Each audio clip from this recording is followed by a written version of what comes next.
Diana mogo ne bife. Diana mogo, yeah, Diana mogo ne bife.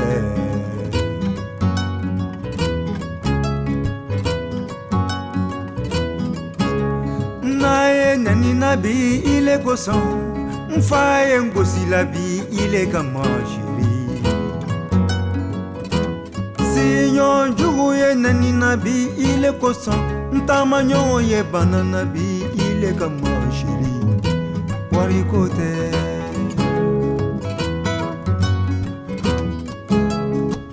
Kojana mogo ne bife.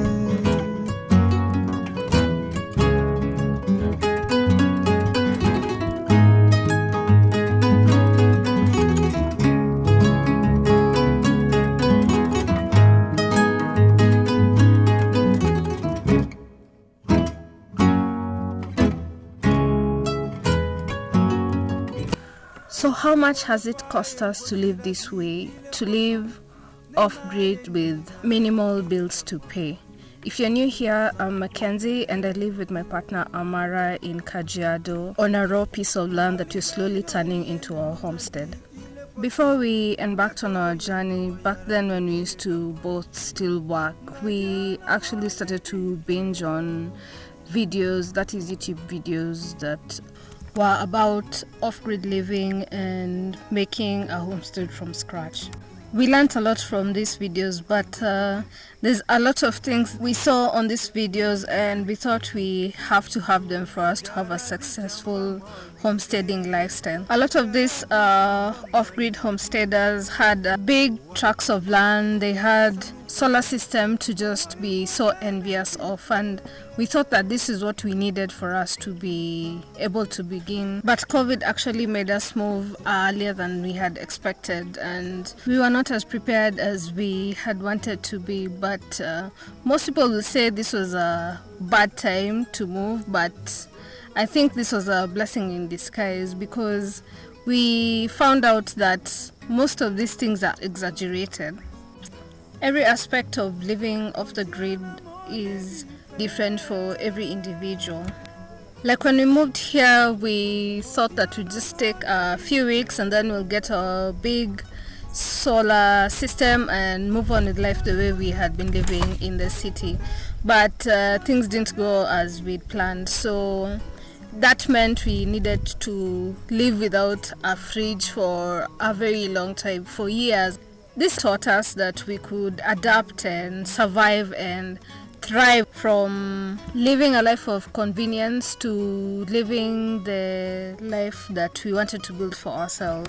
And we slowly discovered that we could start small, start slowly, and just go at our pace. For example, we discovered that we didn't need a lot of power to continue with our lives. So we decided to start with a small system that we could build on later on as funds allowed. We also didn't want to start a big gardening project, so we just got 5,000 liters that would last us a few weeks of the month.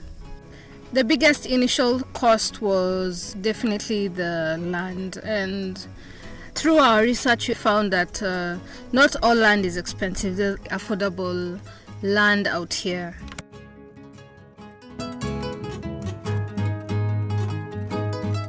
Depending on exactly what you want to set up on your homestead, you'll find something that is affordable to your pocket and to your budget.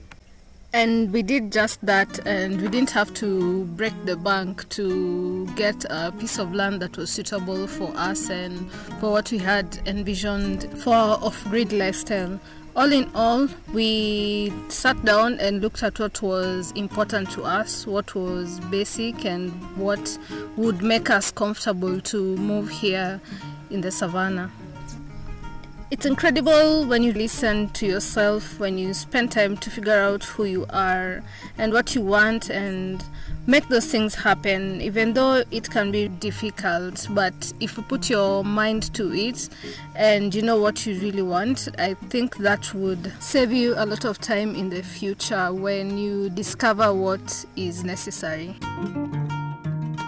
It's so wild how we allow other people's ideas and opinions to dictate what we want in life. For example, the way we thought that we really needed all these things to make this life work, and this can trap you in a life that you don't need. It's not really yours, so you've not tailored it to what is really important to yourself. And the way out is to sit down and look at your life and see what is really important to you. And if you're not changing it, you're choosing it. So back to the question, what is the cost of off-grid living? Like the way I'm tailoring this dress for myself, every aspect of off-grid living should be tailored to your specific means, your specific wants and needs for your family. So there isn't really a specific amount for how much it would cost for you to live off the grid. All you need to do is sit down and cut the cloth to your size and make sure it fits you well, because if you don't do that and do what everyone else is doing, it will be harmful to yourself. At the end of the day, whether you have a big budget or whether you have a small budget, you can make this off-grid lifestyle work for you. So don't be afraid to jump into it, because for sure we're living the lives that we had envisioned for ourselves, and we are totally loving it, and we wouldn't go back for anything.